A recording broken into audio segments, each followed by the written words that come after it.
আমার লাইফে আমি যত রকমের শাক রান্না খেয়েছি এটি কিন্তু সবগুলোর মধ্যে অন্যতম সবচেয়ে মজার একটা রান্না। আপনারা বাসায় না ট্রাই করলে কোনোদিনই বুঝবেন না এটার টেস্টটা কতটা মজা।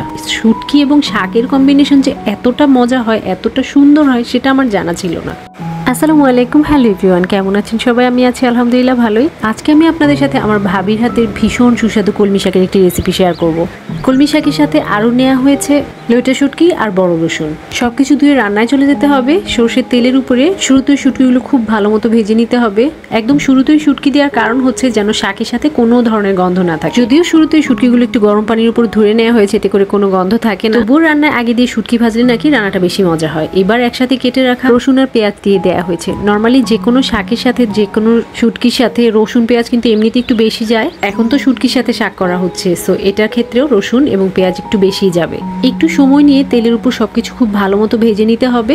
2-3 মিনিট পরে অ্যাড করে দিতে হবে স্বাদ মতো লবণ। এবার আবার ভালো মতো মিক্স করে নিতে হবে।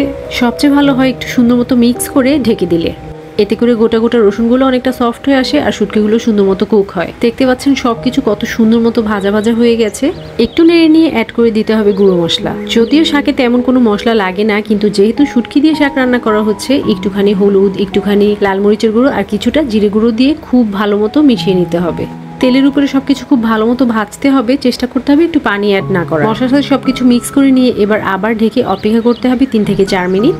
4 মিনিট পরে ঢাকা সরিয়ে দিয়ে এবার খানিকটা পানি অ্যাড করতে পারেন, আর যদি প্রয়োজন না হয় তাহলে দরকার নেই। আমার ভাবি কিন্তু কোনো প্রকার পানি অ্যাড করা ছাড়াই সবকিছুর উপরে কলমি শাক দিয়ে দিয়েছে। যেহেতু পাতিল ভর্তি করে শাক দেওয়া হয়েছে, এখন নাড়াচাড়া করা যাবে না। ঢেকে 5 মিনিট রাখলেই দেখবেন অনেকটা নিচে চলে এসছে। এরপরে সুন্দর মতো উল্টে উল্টে সমস্ত মশলা শুটকির সাথে শাককে মিক্স করে নিতে হবে, কোনোভাবে যেন নিচে না পড়ে যায়। আমার ভাবি দেখতে পাচ্ছেন কত সুন্দর 2টো চামচের সাহায্যে চেষ্টা করছে মিক্স করে নেওয়ার।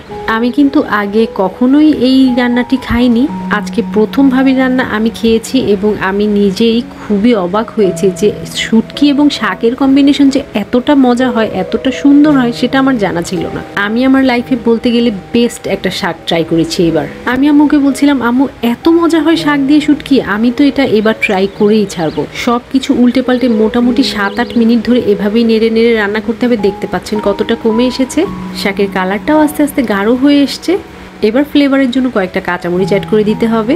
আমার ভাবির রান্না কিন্তু একেবারে শেষ। লাস্ট পর্যায়ে কাঁচামরিচ একটু ভালো মতো মিক্স করে দিয়ে সাথে দিয়ে দিতে হবে আরও খানিকটা ভাজা জিরে গুঁড়ো। সব কিছু সুন্দর মতো মিক্স করলেই রেডি হয়ে যাবে ভীষণ মজাদার শুটকি দিয়ে কলমি শাকের এই রান্নাটি। এত সুন্দর স্মেল আসছিল, আমার কিন্তু আর তর সইছিল না। আমি চট জলদি ভাতের প্লেট নিয়ে খাওয়া শুরু করে দিয়েছি, কারণ আমার ট্রাই করার খুব শখ ছিল। যেহেতু আমি আনাড়ি রাঁধুনি, আমি আনাড়ি রান্নাবান্না ট্রাই করতে পছন্দ করি, কিন্তু এটা কিন্তু মোটেই আনাড়ি রান্নাবান্না না। আমার লাইফে আমি যত রকমের শাক রান্না খেয়েছি এটি কিন্তু সবগুলোর মধ্যে অন্যতম সবচেয়ে মজার একটা রান্না। আপনারা বাসায় না ট্রাই করলে কোনোদিনই বুঝবেন না এটার টেস্টটা কতটা মজা। ভালো থাকবেন সবাই, আনাড়ি রাঁধুনির পাশেই থাকবেন। আল্লাহ হাফেজ।